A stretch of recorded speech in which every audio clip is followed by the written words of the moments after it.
both George Washington and Robert E. Lee were probably connected connected to the source like others might not be. I wasn't expecting a plug for colonial American history. Richard Downing, we are remote right now.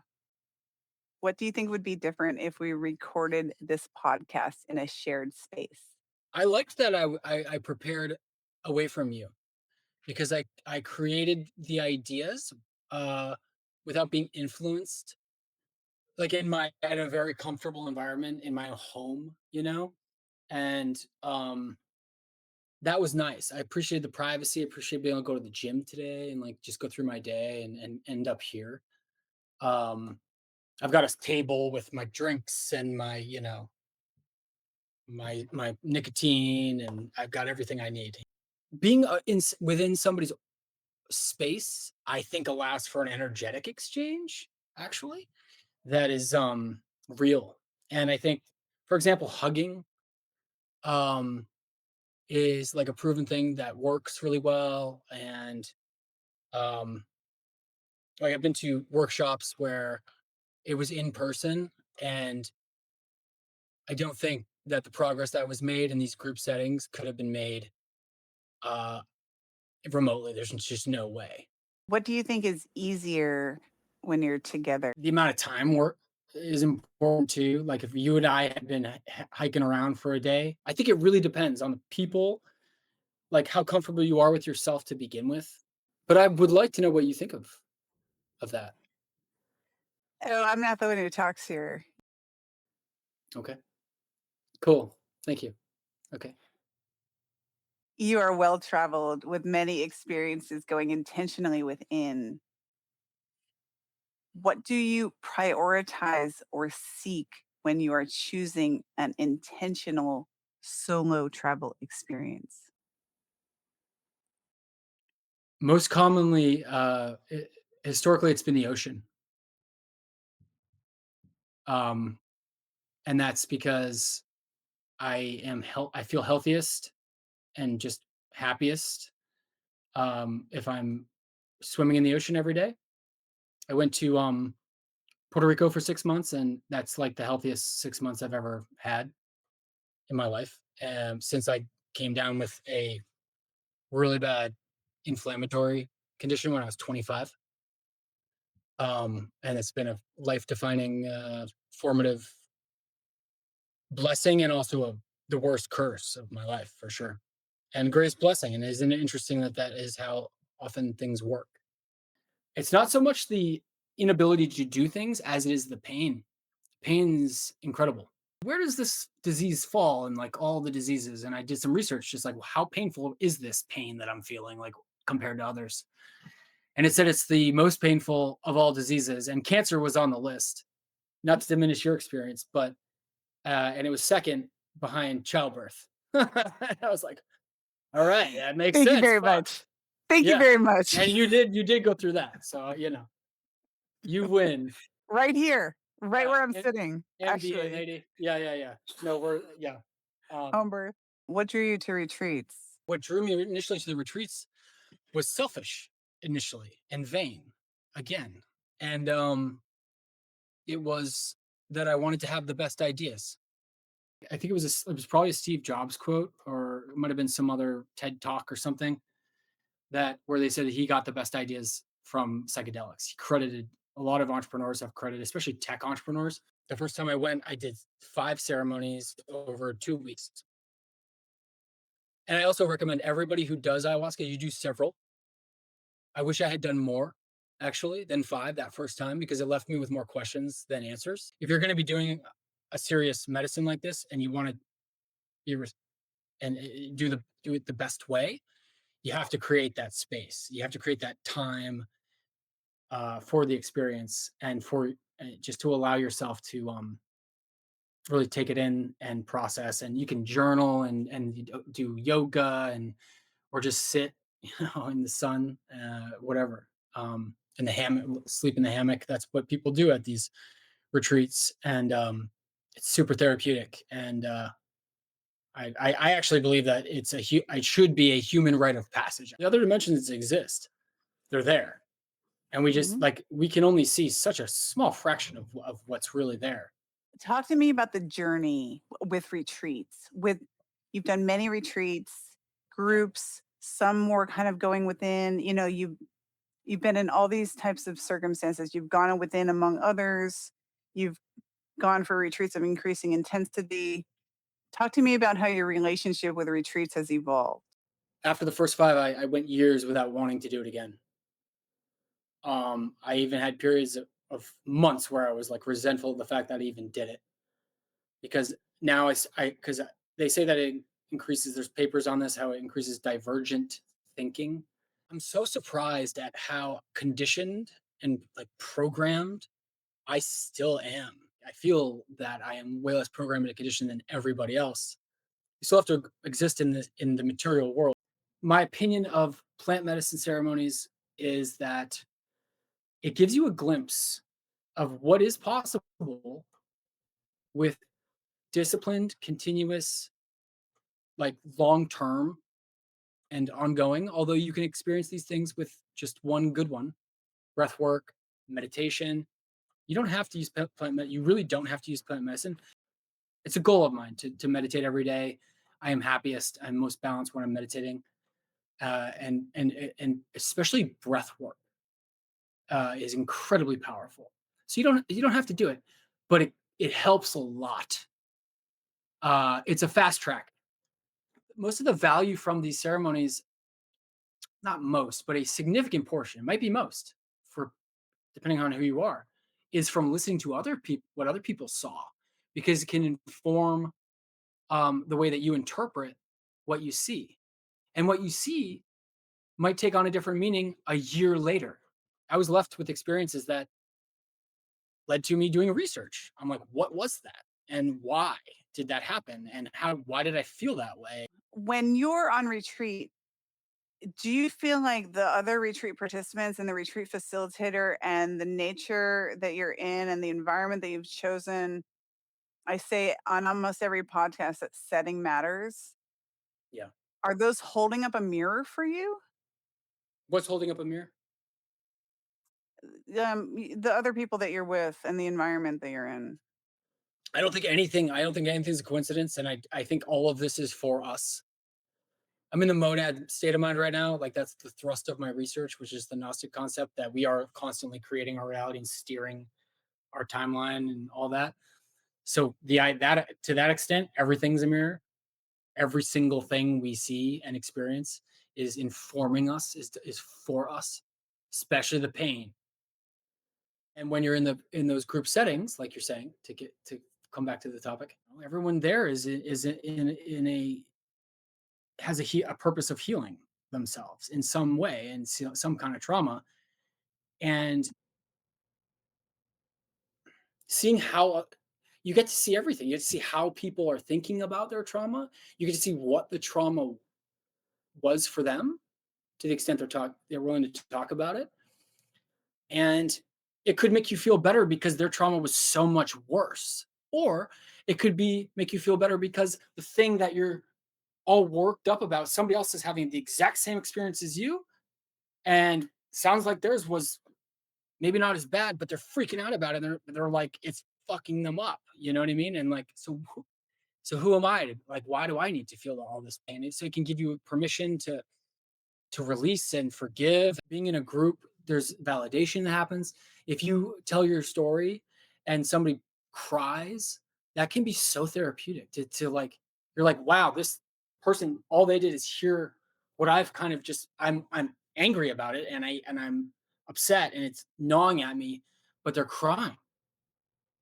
And then you could give yourself permission to cry about something, about anything. Do you feel more seen Of in those course. types of Thank you. environments? That's actually something I wrote here. You get to feel seen. To be seen is to be heard and to be taken seriously and to feel respected. And ultimately, we get to the point where we don't need the validation, but it is so helpful, actually, when we're trying to clear um, stuck energy. When people experience shitty things, pain of various kinds, and they have to march on, I think it gets lodged in flesh. I've thought a lot. I've thought about that all like often um, with my own uh, condition, the inflammatory condition that I have. The point of us being here is to be taught how to improve our existence, and that's to me that's what soul ascension is to learn as much as you need to learn. And if you ascend, then to me you've completed the lessons. I really tried hard with all these psychedelic experiences to like catapult forward and just launch up. Um, yeah, it just can't be rushed. Most often, the work is to rest and to enjoy life and just take it easy and be gentle on yourself and others. Takes less than whatever you're doing to accomplish that But it takes more time together, I strongly believe. with others. Yes. Whenever I'm around other people, I want to talk and I want to engage. And I want to hear their story. I want to ask them questions. And I'm just like, I get charged up around other people, and it's awesome. I love it. But introspection is really key. To be alone with yourself, there's a lot of value in that. The more time that you can spend in time that's intentionally designed, where you do Yeah. get both, right? Yeah. Neither one nor the other is Yeah. sufficient. Yeah. It's really nice to come back and be able to I don't yeah, I mean use others as a sounding board also, and but also hear what they're going through and relate to that. You might be like, "Wow, they're way off," and I learned that lesson because I'm going to do the opposite. Do you ever find yourself in the moment in a retreat type experience and you're very much it's so intense, and then you also reflect with some type of deliciousness on, like, excitement over the integration process that you know is going to follow?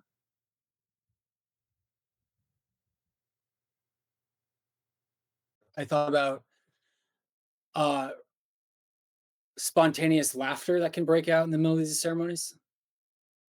Um because and it might go from like dark and shitty and like people are just like groaning and crying and puking and like doing all this and it's just like it's like sad, but then it's also just like intense and dark. And then if someone will just like start, I've triggered a couple of these too where the puking was just kind of getting silly or whatever, and I just thought it was funny, and then I started laughing, she started laughing, and then the whole Maloka, the whole group of like 10 people were like hysterically laughing for like minutes. It was awesome. And it was a lightening experience. And that's transmutation. That's alchemy. When you take these dark experiences and then you realize the lesson, that's why. That's what I need to learn. And then you're like, "Oh man, like it's all for me." What a what a beautiful thing. And to experience that with others just magnifies it. One of the questions is what's the most impactful retreat I've ever been to, and I have a few. It was a full moon, and we were on a beach in a park that was Westmoreland State Park.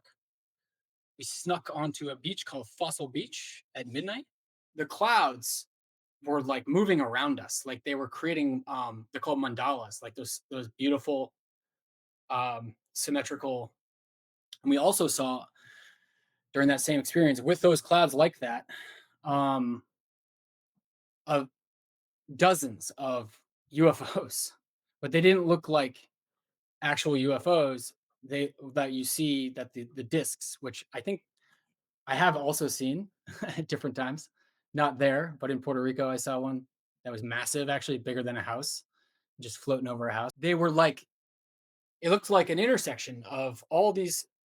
They almost looked like sea creatures, and they looked like they were like couple hundred meters up in the sky.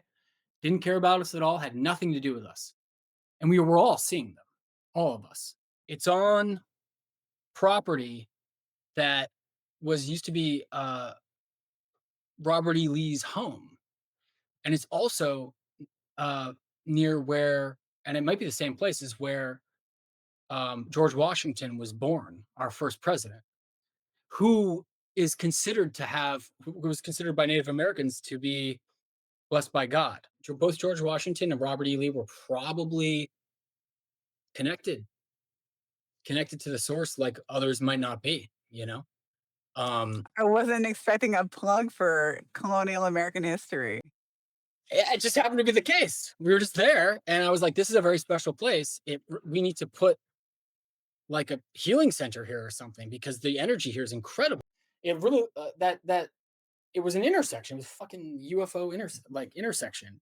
I was led to the monad. Have you heard of the monad?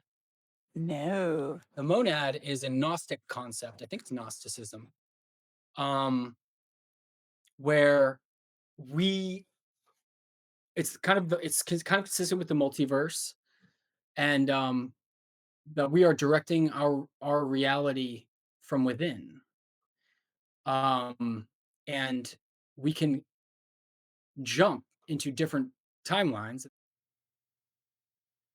Let's flip the script. I want you to say something totally unhinged about the power of connecting IRL. You want me to go into like a manic state and just if I do that, it'll be off-putting, and that sounds I can't, I will not do that.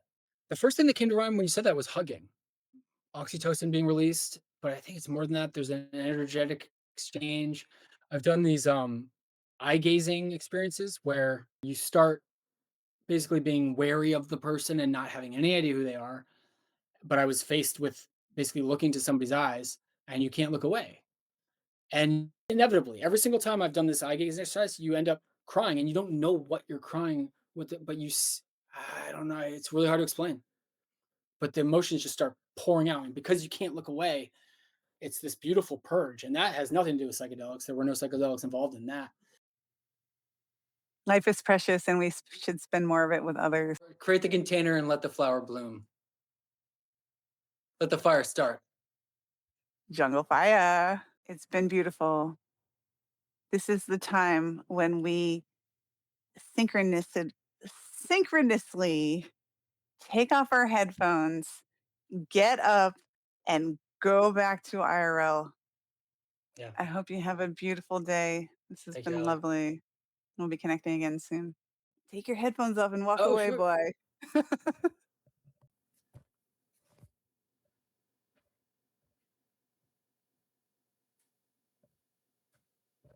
I also don't want people to Right. think I'm bald, frankly. So I'll just do that. There's the B-roll. Thank you. My vanity's showing.